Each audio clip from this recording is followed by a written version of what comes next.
perkenalkan nama saya Frederika Karyadi. Saya dari kelas 11 MIPA 1 SMA Negeri 1 Tarakan, Provinsi Kalimantan Utara. Kali ini saya akan membahas materi teks eksplanasi. Yuk disimak pembahasannya.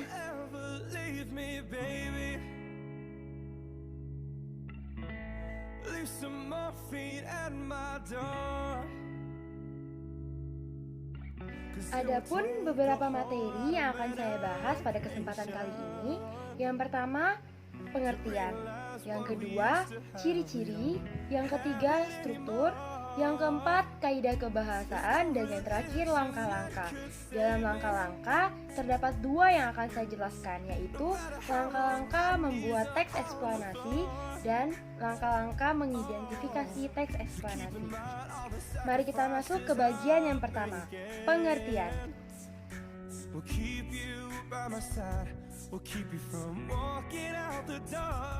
Teks eksplanasi merupakan teks yang menjelaskan sebab akibat dari suatu fenomena, baik itu fenomena alam, ilmu pengetahuan sosial, budaya, dan lainnya. Teks eksplanasi berisi fakta yang menjawab pertanyaan tentang bagaimana dan mengapa suatu peristiwa itu terjadi.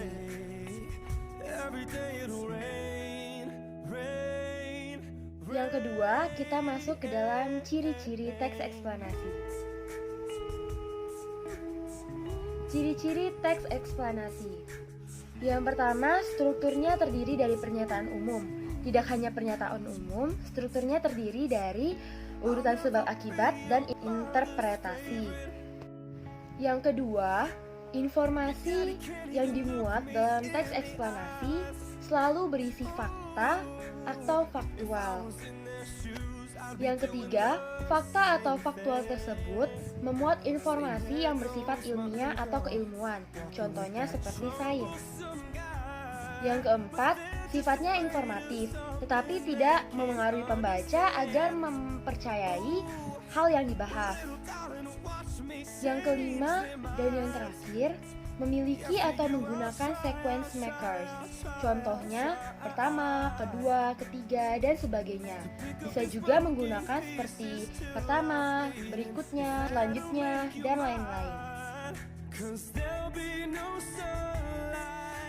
Yang ketiga, kita masuk pada struktur. Struktur teks eksplanasi. Struktur teks eksplanasi seperti yang saya sebutkan di ciri-ciri terdiri dari 3, yaitu pernyataan umum, urutan sebab akibat, dan interpretasi.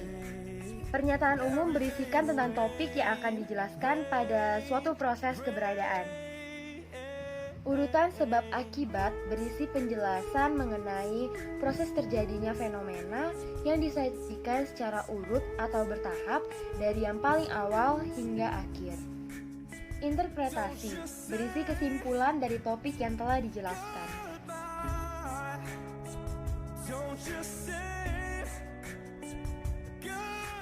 Sekarang kita masuk pada kaidah kebahasaan. Kaidah kebahasaan. Kopula. Kata ini digunakan untuk menjelaskan definisi kata, istilah, atau konsep yang berkaitan dengan suatu fenomena. Yang kedua, kata kerja aktif. Kata kerja ini kerap digunakan pada bagian deretan penjelasan, sebab bertujuan menjelaskan sebab dan proses sehingga subjek atau fenomena berperan sebagai tujuan dari suatu perbuatan atau peristiwa tertentu. Yang ketiga, konjungsi. Konjungsi yang digunakan berguna untuk menjelaskan hubungan sebab akibat dan hubungan kronologi terjadinya suatu fenomena. Dan yang keempat, keterangan waktu. Kata ini digunakan untuk menjelaskan waktu terjadinya suatu fenomena. Yang kelima, istilah ilmiah. Istilah ilmiah yang sesuai konteks kerap digunakan untuk memperjelas definisi hubungan sebab akibat ataupun kronologi terjadinya suatu peristiwa. Yang keenam, kata ganti benda. Subjek yang dijelaskan menggunakan kata ganti benda atau non persona seperti itu, ini, dan tersebut.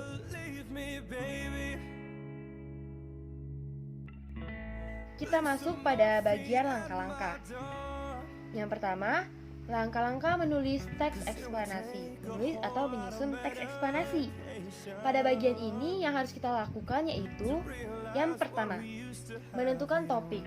Tentukan topik yang menarik dari suatu fenomena sosial atau budaya, misalnya proses terjadinya pasang surut air laut. Yang kedua, menulis kerangka.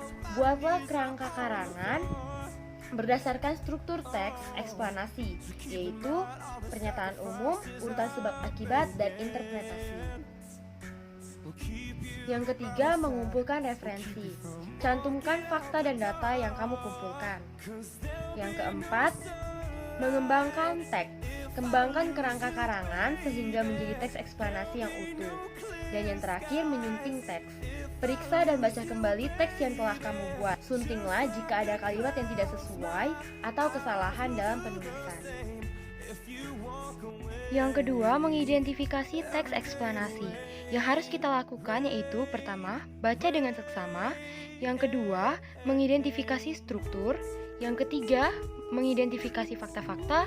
Dan yang terakhir, menarik kesimpulan dari keseluruhannya.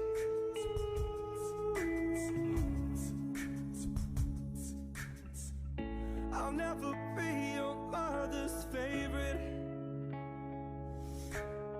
Your daddy can't even look me in the eyes. Terima kasih telah menyaksikan video ini, semoga bermanfaat dan mohon maaf atas kesalahannya. Goodbye.